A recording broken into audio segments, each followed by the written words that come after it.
Welcome to Focus Today. I'm your host, Perry Atkinson, and today we're honored to have with us Gregg Roman.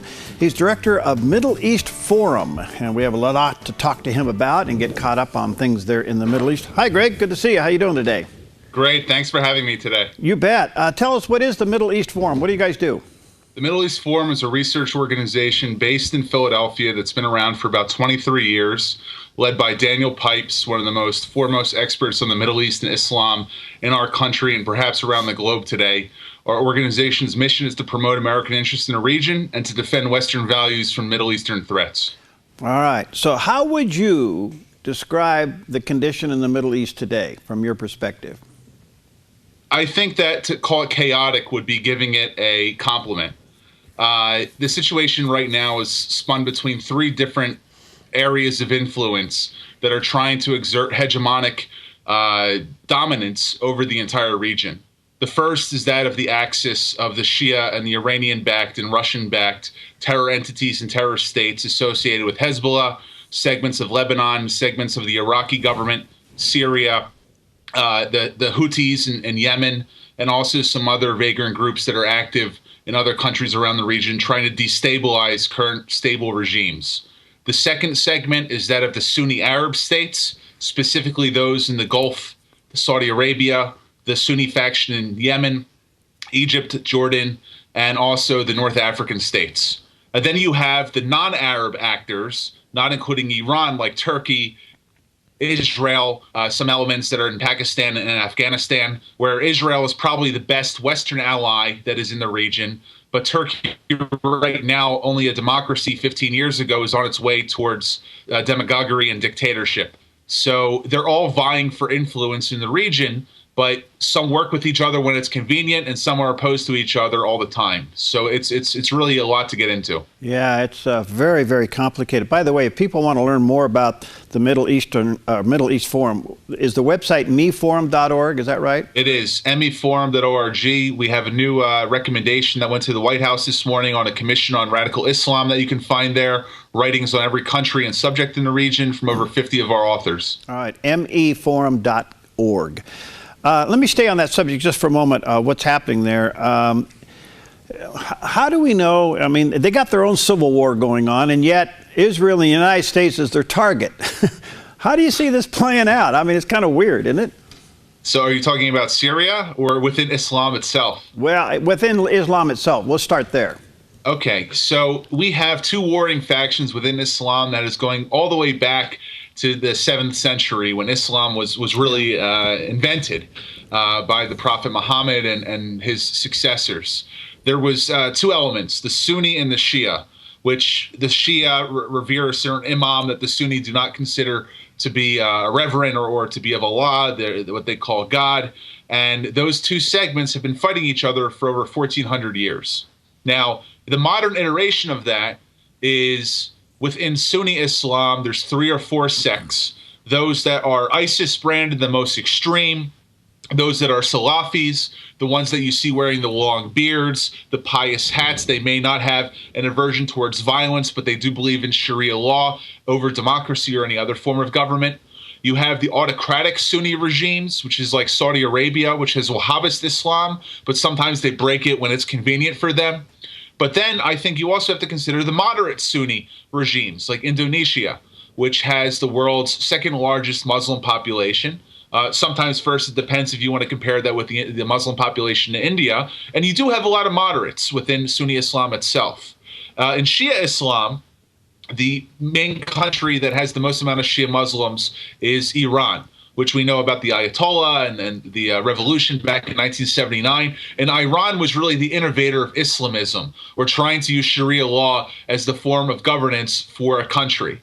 That was what the Islamic Revolution was all about. And they have exported their radical version of Shia Islam to Syria, more in the form of militant support, to Iraq in the form of support for Shia militias. Those that were the same that were blowing up U.S. troops after the U.S. invasion are the ones now that are fighting the Sunni forces in Iraq and also fighting against ISIS, which is surprisingly being backed by American fighter jets. And also the most infamous terror group that we may know about, which has targeted both American, Israeli, and other Western interests, Hezbollah, or the Party of God, which is located with its headquarters in South Beirut in Lebanon and is currently exerting control not just in Lebanon itself, but is threatening Israel and has taken an active part in the Syrian civil war.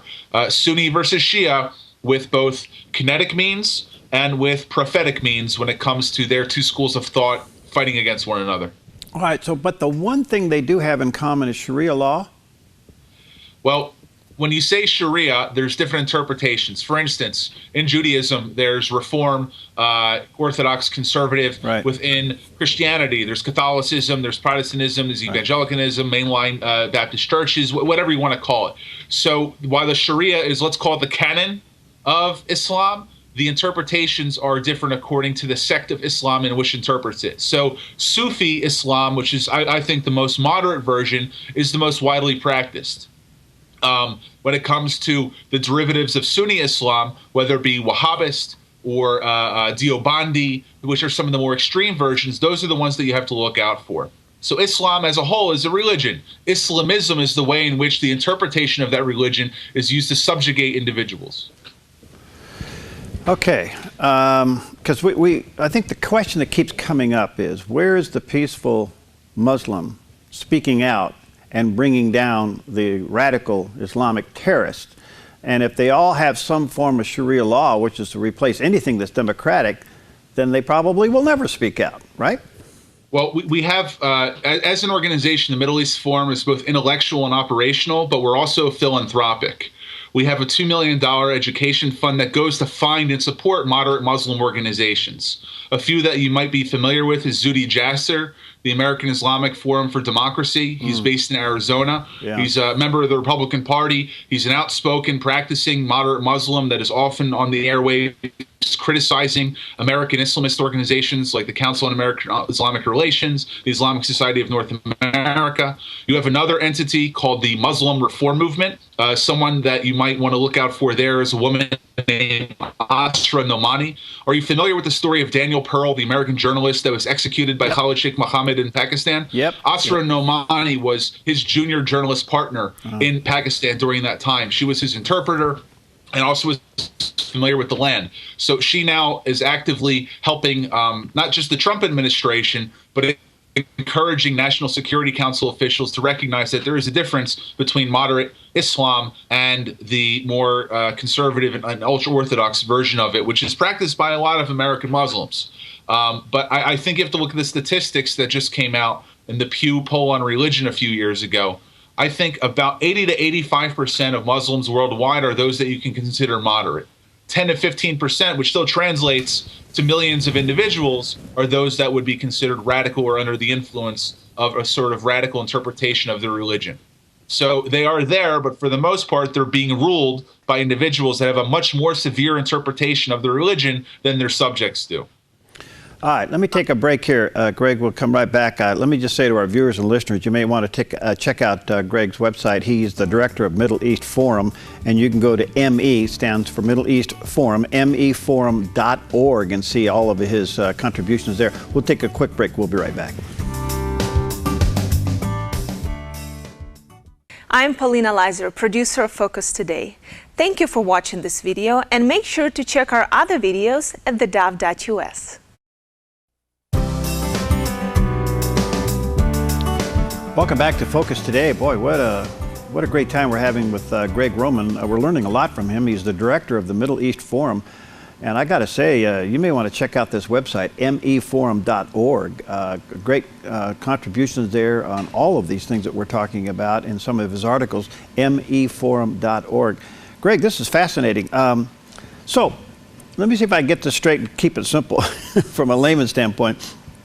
Whether you're a modern Muslim, Shia or Sunni, there are some common things here. I guess their interpretation of Sharia law, but there is this common disdain for Jews and Christians?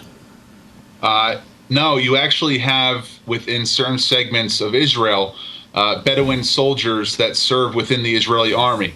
They're practicing Muslims, and they also serve in Israeli brigades, the Desert Reconnaissance Battalion. You also have right now over 3,000 American Muslims that are serving in the U.S. Armed Forces. We probably know about the worst example of one with the Fort Hood shooting that took place. Right. But there are also many that have lost their lives fighting for our country. You have the same example with the French Overseas Legion, the Foreign Legion, where you have Algerian, Moroccan, and Tunisian Muslims fighting on behalf of a Western force. But I have to encourage again that there is a divide between not just secular, but more moderate, liberal. Right. And I don't mean liberal in like Democrat versus Republican sense. I mean those more open to liberal Western ideas of freedom of religion and respecting the different monotheistic faiths that exist. And then those which are radical and encourage the innocent slaughter of Christians and Jews. All right. So where would you put Indonesia in that? Is that they're obviously modern? So would they be more on the liberal side? They're more on the liberal side, but they also have very, very distinct radical versions of the Deobandi sect of Southeastern Asian Islam, which is those guys that are behind the Bali bombings that took place. You see the Islamists right now that are on trial in Bangladesh for massacres that took place during the 1971 Indo-Pak War. And you also have several terror organizations which have their headquarters within different Indonesian islands. So while the government could be considered a more moderate version when compared to Iran or Saudi Arabia, there are elements there which are moderate, but there are also those that are very extreme. I guess what I can't get my head around, help me with this, I can't get my head around the fact that that the world is tolerating an ideology that cuts the heads off of people, women and children. No matter where you are in their various belief systems, whether you're moderate, liberal, or orthodox, the system allows for this, and the world is tolerating it. I just don't know. I can't get my head around that. So Islam itself is a religion. The practices that you're talking about are under the ideology of Islamism, the political use of Islam as a tool to suppress. So let's go back 100 years and look at the major dangers that face the West. It first started with fascism. That was the struggle of the first half of the 20th century. Communism was the struggle of the second half of the 20th century. I would argue that Islamism is the struggle that our generations that are around right now face for the first half, and I hope a lot less sooner so we can defeat it, of this century itself. Islamism is the enemy. Islamists are the purveyor of trying to use political means within democratic societies, of encouraging Sharia as a way to replace Western norms. Turkey is the best example of this. The AKP, the Justice and Development Party under Recep Tayyip Erdogan, the current president of Turkey, took power in the early 2000s. Over the last 15 years, he has turned the greatest Muslim democracy into an Islamist dictatorship. Wow. He first went for vetting and vetting out media organizations. Then he tore apart the army, then academia. And step by step, he made an Islamist intrusion and reform for every major element of the Turkish democratic and secular elite bodies, to the precipice where we had a coup attempt that took place in July of last year, and Erdogan had already successfully infiltrated all the areas of Turkish governance and civil society. The coup was defeated. 100,000 people were put in jail. Hundreds were killed. And now you see Turkey turning into an Islamist state. It was a slow version of what Iran did in 1979 over the course of 2 months. So that's how Islamism itself is an enemy of Western thought. Democracy should be protected, and the religion of Islam should not be considered the same as the political ideology of Islamism.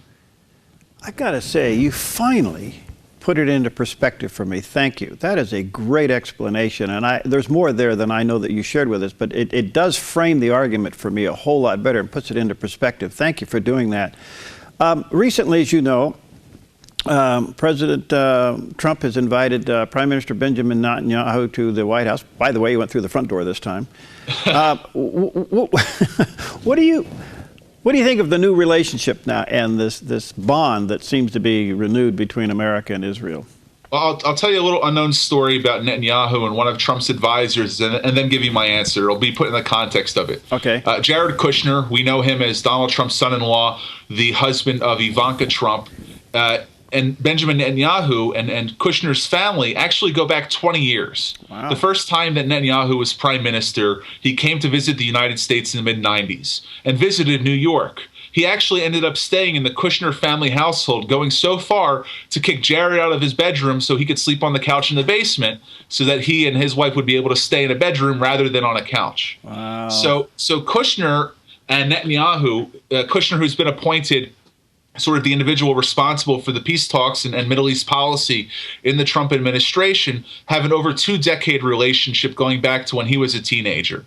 Now, fast forward that to 2017, and you see 3 distinct elements of where President Trump has jettisoned the Obama Middle East policy and has welcomed Israel back into the American national security relationship with open arms. The first is clarifying that he will be no better friend of Israel than any other American president in the past. Even while maybe having to assert American policy, like asking for a freeze in settlement construction, behind closed doors, what that meant was, let me get my bearings first on Middle East policy, and then we can talk about the way in which Israel is building in Judea and Samaria. The second item that you have to pay attention to is one of the first visits of Secretary of Defense Mattis was with Avigdor Lieberman in Israel, visiting the Israeli Ministry of Defense. And we already see ramped up negotiations trying to find a way to supplement the aid package that Barack Obama's administration tried to curtail over a 10-year period. And the third thing that we have to look, that's the American military defense aid that goes to Israel every year. Wow. And the third thing that you should look at is Trump's condemnation of the anti-Semitic incidents which have been occurring over the last 4 weeks in terms of bomb threats on Jewish community centers throughout the country. I think we're at 48 bomb threats right now. There was such an uproar in the liberal elements of the American Jewish community, but it wasn't that President Trump was in favor of bomb threats, that he was ignoring what was going on. He just waited until it got to the precipice of a national disaster and then commented. It's not that he was never necessarily in favor of. Not in favor of, but he never outrightly condemned it until yesterday, which is fine. So he's sensitive to the needs of the American Jewish community. He's sensitive to the security needs of the state of Israel. And he has welcomed the prime minister back into the White House with open arms and has said in his statement, 1 state, 2 state, whatever's best for the parties. That shouldn't be taken as an analysis on whether there should be a 1 or 2 state solution. What he's saying is that the peacemaking between Israelis and Palestinians will not be like Barack Obama had it, where America was in the middle. America will act as an arbiter. They will not act as a political force trying to force Israel to do things that are not good for it. So now the onus of that peace process is on the Palestinian and their rejectionism versus the Israelis and their open arms. And I think that he will quickly get sick of Palestinian intransigence and show what American policy should be, which is encouraging Israeli victory over the Palestinian Authority rather than asking for détente, which only leads towards violence. We have to remember, wars end when one side loses, not when one side wins. You know, that is terrific. And I'm hearing you say something very loud and clear in all of that. So basically, just give it some time and space, this relationship, it's going places. The other thing is, during the press conference between the president and prime minister, the prime minister was very clear that there were 2 requirements for peace, and that is that Israel is recognized as a state and that the land is our land. From there, we'll move forward with some kind of talk. And I can't help but think what I'm hearing you say is that the president's giving that time and space so he can embrace that. I agree. And it's not just as a state, it's as a Jewish state. A Jewish state, In 1947, in November of 1947, the United Nations said there would be 2 states. One for the Jews and one for Palestinian Arabs. The Jews have accepted that. The Palestinians have not. So until the Palestinians can accept the international mandate that created the state of Israel almost 70 years ago, I do not think that they will be ready to have a state of their own. There we go. Got it. All right. Let me ask you this. Now, there is, given what you just said, I would assume that there's serious talk on how to move the embassy from Tel Aviv to Jerusalem. Not when, but how. Is that true? Right now, the House Appropriations Subcommittee on Foreign and State Department Operations is considering an appropriations request from a member of Congress to see what the funding requirements would be for moving the embassy. there is a law, the 1996 Jerusalem Embassy Act, that makes it American policy to have our embassy in Jerusalem. But there's also a national security waiver that the president can sign every year, saying that the national security requirements of the United States do not make it a palatable atmosphere to move the embassy. I think you have to get the ambassador in there, David Friedman from New York. I think he has to get a lay of the land. I think that the Israeli government has to make the preparations for putting the American embassy there. But I think that the 21 years since the passing of that bill, we are now at the most likely time that the embassy will be moved. We already know that the ambassador is going to have his residence in Jerusalem. So to move the embassy has to be under the proper conditions, but I don't see any reason why they wouldn't do it after they did their due diligence and found a piece of real estate to build it. It might take a few years to build the embassy itself. They could move it to the U.S. consulate right now, which is in West Jerusalem, but I don't know if that would be big enough for the operations of what the Israelis would need. Okay. And the American presence there. Well, given the 30,000-foot view that you see of the Middle East, how provoking would that move be? I think it would be as provoking as Costa Rica or another country moving their embassy to Jerusalem. It's not as if though they're planning on putting it on top of the Dome of the Rock or on the Temple Mount. Right. I think that any response from the Palestinian side of the Americans choosing to exert their own foreign policy as a sovereign nation would be ridiculous and should be fully condemned by every country. Interesting. Okay. So, where do you think this is going now that the United States has certainly renewed its commitment to Israel? I mean, we certainly have embraced her. We brought her back into a position that we should never have stepped away from. And we have sent this message to the world that Israel and America are one.